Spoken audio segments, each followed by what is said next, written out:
लिए गौ माता की जय। गौदान क्यों किया जाता है? गौदान करने से क्या फल की प्राप्ति होती है? क्या होता है गौदान करने से? जानेंगे आप इस वीडियो के द्वारा आज। तो आप बने रहें हमारे वीडियो में अंत तक और चैनल को सब्सक्राइब करते रहें, वीडियो को लाइक करते रहें, हमारे साथ आप जुड़े रहें, जिससे आपको ऐसे दुर्लभ से दुर्लभ जानकारी प्राप्त होगा। गौदान क्यों किया जाता है? गौदान करने से फल क्या प्राप्त होता है और गौ को किस प्रकार दान करना चाहिए? जब गौदान होता है तो क्या प्रक्रिया है, क्या विधि है गौदान करने का, किस तरह से गौदान करना चाहिए? तो सबसे पहले तो मैं बता दूं, जब भी गौदान करते हैं तो उसका कुछ उद्देश्य होता है। किस लिए कर रहे हैं आप, क्या आपका लक्ष्य है? गौदान कई प्रकार का होता है। जैसे मान लीजिए कोई व्यक्ति, उससे बहुत बड़ा गलती हो गया हो, बहुत बड़ा अपराध हो गया हो, तो उस गलती का प्रायश्चित भोगने के लिए भी और उस गलती का पाप को नष्ट करने के लिए, उस गलती का पाप को खत्म करने के लिए गौदान किया जाता है। और एक गौदान होता है, जैसे मान लीजिए आपके घर में आपके बेटे का शादी हुआ हो, या आपका शादी हुआ हो, या आपके पोते का शादी, मतलब परिवार में किसी का भी शादी, भाई भतीजा, आपके बेटे का किसी का भी शादी हुआ है, तो उस समय गौदान करने का विधान है। उस समय गौदान किया जाता है, क्योंकि जब हम किसी का कन्या लाते हैं तो हमारे ऊपर दोष लगता है, तो उस दोष को नष्ट करने के लिए, उस दोष को खत्म करने के लिए भी गौदान होता है।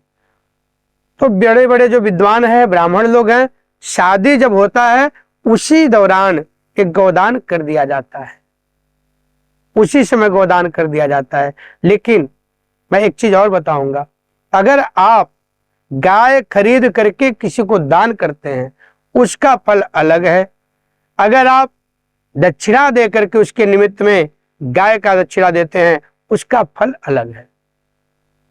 ये बिल्कुल बहुत सोचने वाली बात है, क्योंकि जब गाय का दान देंगे तो आप प्रॉपर किसी को गाय दे रहे हैं, आप देख रहे हैं, आप मतलब पूरी आपको हिस्ट्री पता है, मैं क्या दिए करके आया हूं।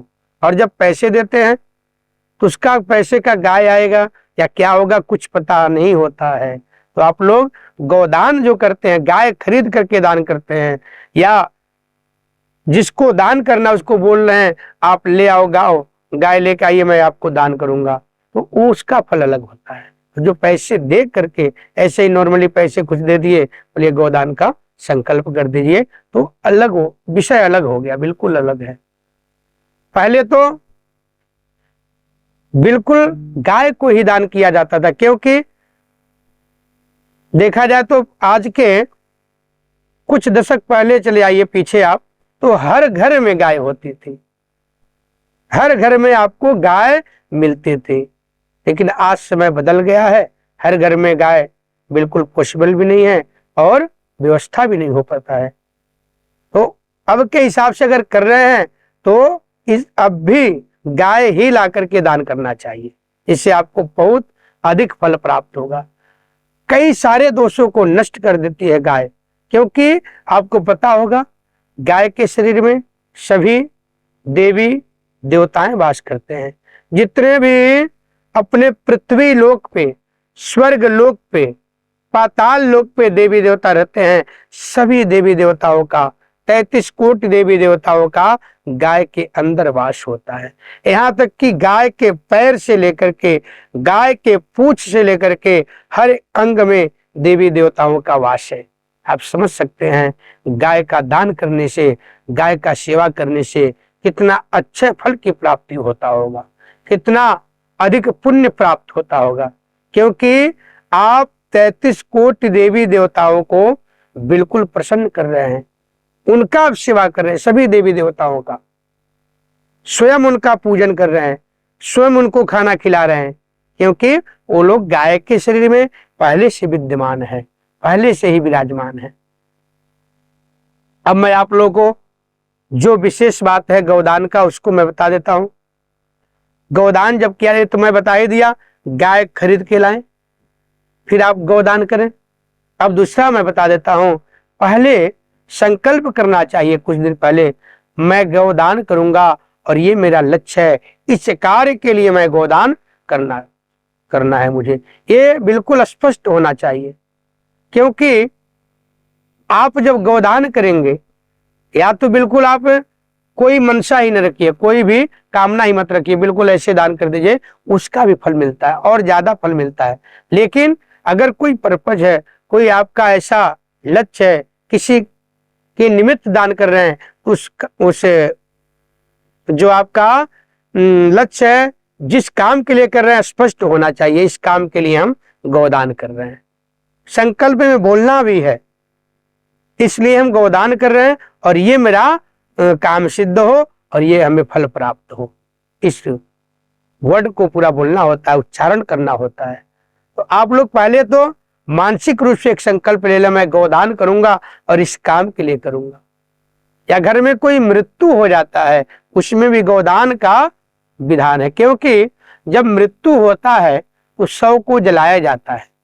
जब शव को जलाया जाता है तो उसका दोष लगता है, जो शव जलाता है उस व्यक्ति को दोष लगता है, तो उस दोष को खत्म करने के लिए, उस दोष को नष्ट करने के लिए गौदान किया जाता है। क्योंकि गाय के अंदर सभी देवी देवता वास करते हैं, सभी देवी देवता का गाय के अंदर विद्यमान है, सब लोग विद्यमान हैं, तो उस गौदान को करने से सभी देवी देवता प्रसन्न होते हैं, सभी देवी देवता बिल्कुल परिपूर्ण हो जाते हैं।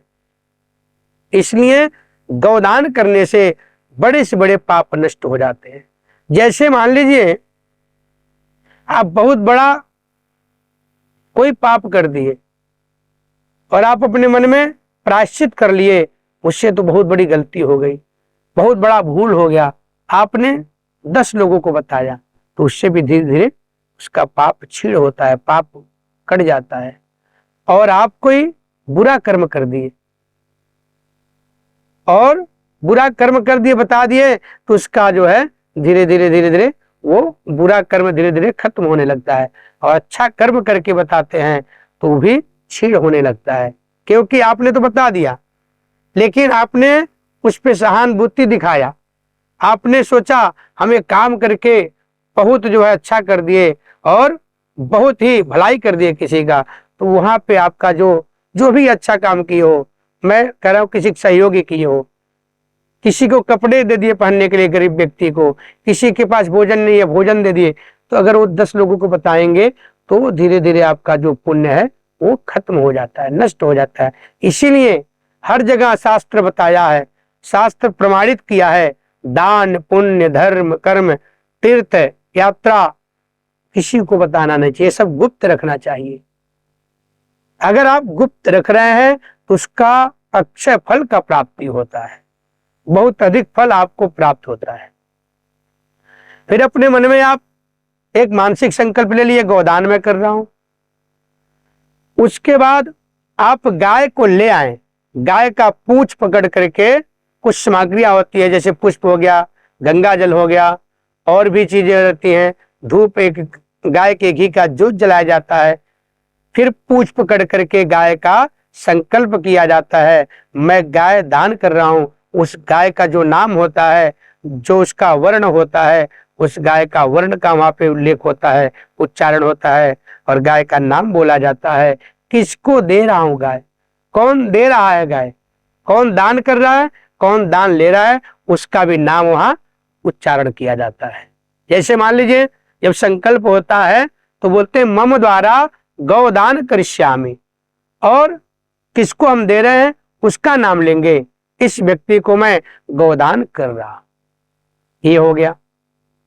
और दूसरा एक होता है, जैसे कई तीर्थ पे गए तो वहां गौदान होता है, तो वहां तो आप जब भी कभी तीर्थ पे जाएं तो ऐसे नाम से भी संकल्प करके गौदान दे सकते, क्योंकि वो लोग गौशाला में सारा जो वहां पे प्राप्ति होता है, जो भी आप दान करते हैं गौशाला में जाता है।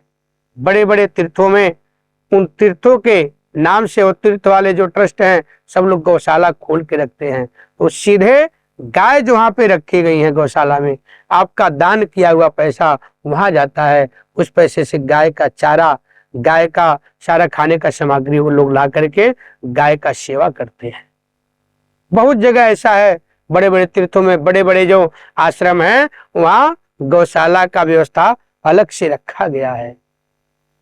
लेकिन जब आप किसी भी उपदेश के साथ करते हैं तो आपको कोशिश करना चाहिए खरीद करके कर दें, बहुत अच्छा होता है।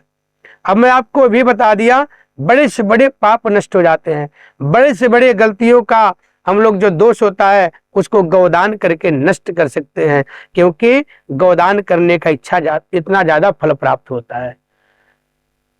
गाय दान या जैसे हम कोई भी दान करते हैं उससे एक फल की और प्राप्ति होता है।